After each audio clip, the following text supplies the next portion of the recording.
Oh, hi, everyone. This is Dave Strong from the Schmidt Music Saxophone Shop, and we've got another listener request or viewer request here, and this one it's one that's going to challenge me, that's for sure. It was a comment on the growling video and said, hey, can you also talk about how to flutter tongue?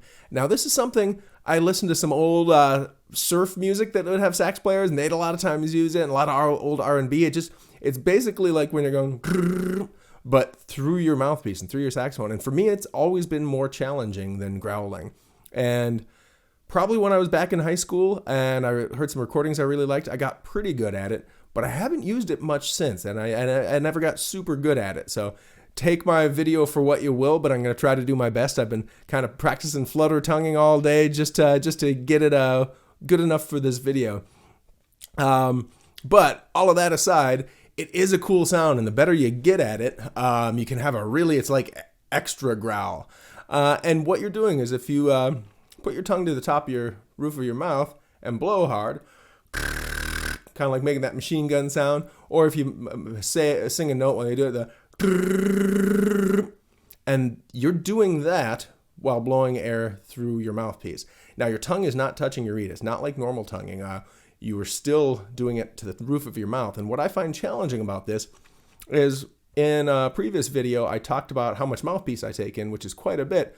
It's getting the mouthpiece out of the way of your tongue doing that and just getting used to the feeling of it. It seems like it's a little easier in the low range at first, but if you practice, you can get it going in the higher range. And yeah, there's a couple ways to do that. For me, I'm just having to learn to bring my tongue further back in my mouth when I do the thing. I also find and I try not to do this otherwise, try to move my mouthpiece a little bit to the side in my mouth. That'll get it out of the way. So experiment with that and see if you can get that while making a note on your saxophone. And it sounds a little bit like this.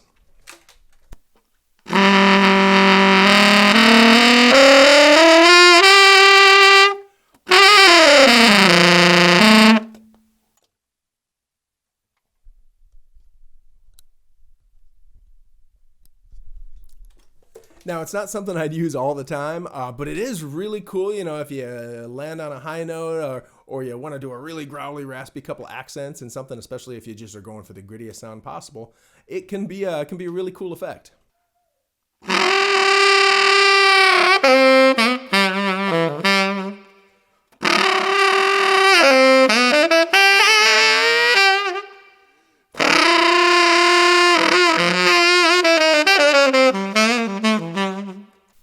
So yeah, shout out to Flat Car Willie was the username of the person who asked about Flutter Tongue, and thanks for inspiring me to work on it a little bit more. I don't have it where I want it yet either. I get the concept, I think, but it's something I want to get more comfortable where I can just throw it in when I'm playing rather than really having to think, ooh, I need to Flutter Tongue, because I can see a lot of situations where it would be fun to throw that in. If you have any questions or if you have any advice or tips or tricks of what's worked for you in this technique, again, throw those down in the comments below or reach out to me at the saxophone shop at schmidtmusic.com. Otherwise, we'll see you in the next video. Keep those requests coming in. They're great.